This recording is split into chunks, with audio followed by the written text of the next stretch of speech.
को भोपाल से बताते जाए, एमपी में बिजली कर्मचारियों की हड़ताल खत्म हो गई है। मैनेजमेंट कंपनी के एमडी से चर्चा में बात बन गई है। मांगों को लेकर बिजली संगठनों के साथ चर्चा हुई। पेंशन, संविदा और आउटसोर्स के विभिन्न मुद्दों पर सहमति बनी है।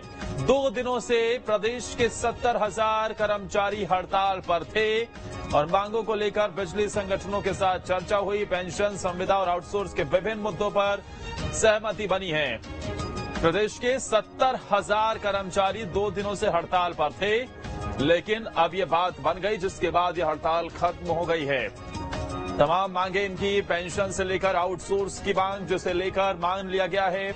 और ऐसे में एमपी में बिजली कर्मचारियों की हड़ताल खत्म हो गई है। बिजली कर्मचारियों की हड़ताल पर जाने से कई जगहों पर एक बड़ा असर भी देखा गया। पेंशन, संविदा और आउटसोर्स के विभिन्न मुद्दों पर सहमति बन गई है।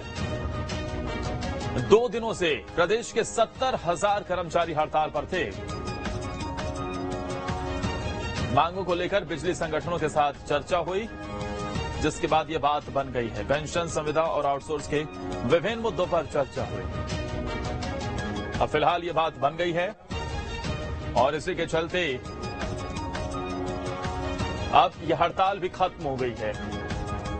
दरअसल प्रदेश के 70,000 बिजली कर्मचारी हड़ताल पर थे, जिसके चलते परेशानियों का सामना करना पड़ रहा था। 2 दिनों से प्रदेश के 70,000 कर्मचारी हड़ताल पर थे। एमपी में बिजली कर्मचारियों की हड़ताल अब खत्म हो गई है। मैनेजमेंट कंपनी के एमडी से चर्चा में ये बात बनी है। और इस बड़ी खबर पर ज्यादा जानकारी के साथ हमारे संवाददाता गौरव फोन लाइन पर जुड़ गए हैं। गौरव, क्या बात बनी है और क्या सभी मांगों को मान लिया गया? ये हड़ताल पूरी तरीके से खत्म समझे? देखिए, बिल्कुल बिजली संगठनों के साथ जो बैठक चल रही थी वो संपन्न हुई है और एक तरीके से कहा जा सकता है कि ये बैठक पूरी तरह से सफल रही है, जिसके बाद बिजली कर्मचारियों ने जो अपनी हड़ताल है उसको स्थगित कर दिया है। मैं बताना चाहूंगा आपको कि चाहे बात वो पेंशन की हो या अन्य मांगों की लेकर हो, वो तमाम जो मांगे हैं उनको लेकर ये आश्वासन दिया गया है कि आने वाले समय में उन मांगों को पूरा किया जाएगा। और इसी के चलते बिजली कर्मचारियों ने अपनी जो हड़ताल है उसको स्थगित कर दिया है। हालांकि जो बिजली कर्मचारी है उनका साफ तौर पर ये कहना है कि अगर उनकी मांगे नहीं मानी जाती है तो आने वाले समय में फिर से वो हड़ताल कर सकते हैं। अगर उनकी मुख्य जो मांगे हैं उनकी बात करें तो पेंशन, ओसी, स्टार, कमती कैडर, संविदा एवं आउटसोर्स के जो विभिन्न मुद्दे हैं उन सब चीजों को लेकर जो है ये हड़ताल की गई थी और इसको लेकर लंबे समय से मांग की जा रही थी। मांगे पूरी न होने के चलते ये हड़ताल की गई थी। हालांकि अब हड़ताल ज्यादा आगे न बढ़े, इसके चलते ये बैठक की गई थी। करीब 2 से 3 बार ये बैठक हो चुकी थी और अब ये बैठक सफल हुई है और इसके बाद अब बिजली कर्मचारियों ने अपनी हड़ताल को स्थगित कर दिया है। लेकिन सबसे बड़ा सवाल यहाँ पर यह है कि आने वाले समय में आचार संहिता लगने वाली है। ऐसे में इन बिजली कर्मचारियों की मांगों किस तरीके से माना जाएगा, वो अपने बड़ा सवाल है। लेकिन साफ तौर पर क्या कोई वक्त भी दिया गया है गौरव कि इतने वक्त में इनकी मांगों पर काम शुरू हो जाएगा या फिर सहमति बनने के बाद सीधे तौर पर धरातल पर उतरेगा?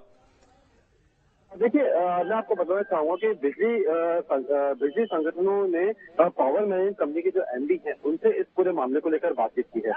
जो एमडी हैं उन्होंने साफ तौर पर ये कहा है कि उनकी मांगों को पूरा किया जाएगा। अब जिस कंपनी में वो काम कर रहे हैं उस कंपनी के किसी अधिकारी ने अगर उन्हें एक आश्वासन दिया है तो कहीं ना कहीं कहा जा सकता है कि एक सकारात्मक रिजल्ट है वो इस पूरी बैठक में निकल कर सामने आया। हालांकि इन मांगों किस तरीके से माना जाएगा या आचार संहिता के लगने से पहले इन मांगों को माना जाएगा या आचार संहिता के लग भी जाती है तो इंटरनली इन मांगों को माना जाएगा, ये देखने वाली बात होगी। लेकिन फिलहाल बिजली कर्मचारियों का साफ तौर पर ये रुख है कि अगर इनकी मांगों को जल्द माना नहीं जाता है तो ये दोबारा से हड़ताल पर जा सकते हैं। बताना चाहूंगा कि इनकी हड़ताल की वजह से काफी समस्याएं देखने को मिली थी। कई जगह पर, कई इलाकों में ब्लैकआउट जैसी स्थिति बिल्कुल, और ऐसे में अब इनकी मांगों को मान लिया गया है तो हड़ताल फिलहाल के लिए स्थगित कर दी गई। शुक्रिया गौरव आपका तमाम जानकारी देने के लिए।